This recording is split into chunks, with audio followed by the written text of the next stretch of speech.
얼마 전 대구에서도 전세 사기 피해자가 세상을 등진 안타까운 일이 있었습니다. 이를 계기로 실질적 피해 구제를 위한 특별법 개정안에 힘이 실렸지만 결국 지난 국회에서는 폐기됐습니다. 오늘 뉴스 초대석에서는 대구 지역 전세 사기 피해자 대책위원회 정태훈 위원장과 함께 자세한 얘기 나눠보도록 하겠습니다. 위원장님 어서 오십시오. 안녕하십니까. 전세 사기 피해가 수도권에 이어서 대구에서도 점점 늘고 있다고 합니다. 구체적인 피해 현황 자료가 있는지 궁금합니다. 네, 대구에서도 여전히 피해자가 생기고 있는 상황입니다. 네. 네, 6월 3일 기준으로 신청 건수는 네. 512건, 피해 금액 593억 원, 그리고 인정 건수로는 이제 342건에 피해 금액 382억 원으로 확인되었습니다. 네. 그리고 유형별로는 다가구 건물이 제일 많았고요. 그리고 다세대, 오피스텔, 신탁과 같은 많은 피해 유형이 발생했다고 말씀드릴 수 있습니다. 네. 그리고 연령대로는 20대에서 30대가 피해자의 약 70%를 차지하고 있는 상황입니다. 네, 그 피해로 인정된 게 342건이라고 말씀하셨는데 생각했던 것보다 상당히 좀 많다는 생각이 네. 드는데요. 대구에서도 이제 피해가 늘다 보니까 대책위원회까지 결성된 것 같습니다. 현재 대표를 맡고 계신데 어떤 계기로 결성이 됐는지 우리 시청자분들께 설명 부탁드립니다. 네, 처음 피해를 알게 되었을 때 저는 도움받을 곳을 찾아다녔습니다. 네, 법무사, 그다음 변호사, 그다음 뭐 부동산 정말 많은 곳을 가서 상담을 받았는데요. 네. 막상 가서 상담을 받아보면 부동산 문제로 사기를 입증하기는 너무 어렵다. 그리고 보증금을 돌려받을 수가 없다라는 말들을 많이 들었습니다. 네. 도저히 이해가 되지 않아서 저는 직접 공부를 하기 시작을 했고요. 그렇게 공부를 해가면서 사건을 파보기 시작했는데 이제 해보니까 법과 제도에 많은 허점이 있구나. 그래서 이걸 이용한 사기가 될 수 있구나. 라는 걸 좀 느끼게 되었습니다. 네. 그래서 카카오톡 오픈톡을 이용해서 대구에 있는 피해자들을 모으기 시작했고 그분들과 함께 상담 또 이제 지원에 대한 내용 이런 것들을 공유하기 시작하면서 만들어졌습니다. 네. 그렇다면 이 대책위원회를 구성하고 있는 전세 사기 피해자분들께서 한 목소리로 가장 시급하게 요구하고 있는 게 무엇입니까? 네, 저희 가장 시급하게 저희가 요구하는 건 당연 보증금을 돌려받을 수 있는 방향을 만들어 달라는 것인데요. 네. 그런데 이미 임대인들은 재산을 은닉하거나 다른 사람에게 재산을 넘겨놓았기 때문에 아무리 피해자라고 해도 저희가 집행 권한이 있다고 해도 네. 이게 강제성이 많이 없습니다. 그렇다 보니까 좀 해결하기가 어려운 상황인 거죠.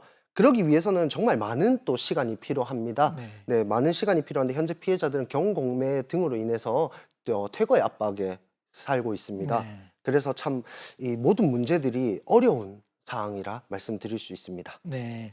그래서 이 전세 사기 특별법이 지난해 이미 만들어졌지 않습니까?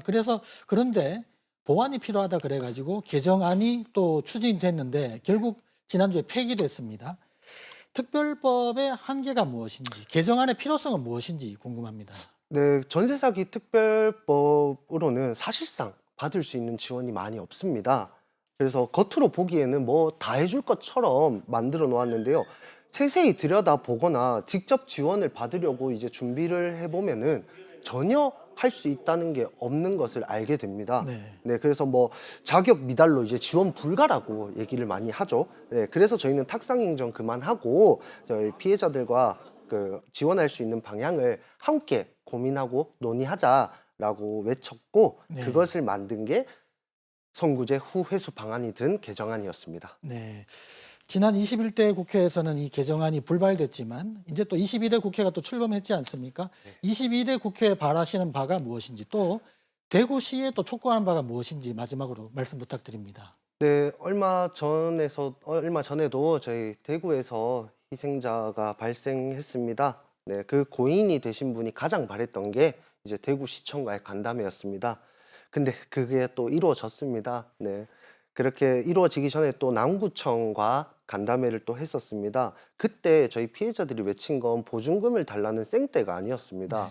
네, 저희 피해자들이 외친 거는 이 피해를 회복하기 위해서 시간이 많이 필요하니까 환경적으로 또는 시간적으로 여유를 만들 수 있는 지원을 해달라라는 요청이었습니다. 이것을 남구청에서는 정말 신속하게 진행하는 것을 보았습니다. 그래서 이거 참 마음만 먹으면 할 수 있는 것이구나라는 걸 알게 되었고 아직 세상이 우리를 버리지 않았구나 라는 것을 또 느낄 수 있었습니다. 그게 이제 남구청뿐만 아니라 대구시청도 담당 공무원들이 많은 애를 써주고는 있지만 저희에게는 시간이 많이 부족합니다.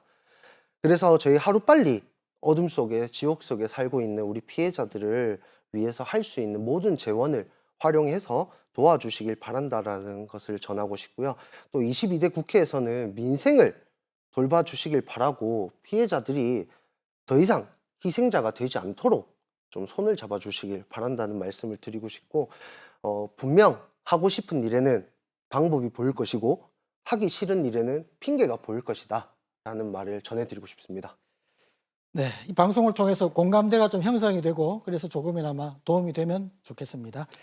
지금까지 대구 전세 사기 피해자 대책위원회 정태훈 위원장과 함께했습니다. 오늘 말씀 감사합니다. 감사합니다.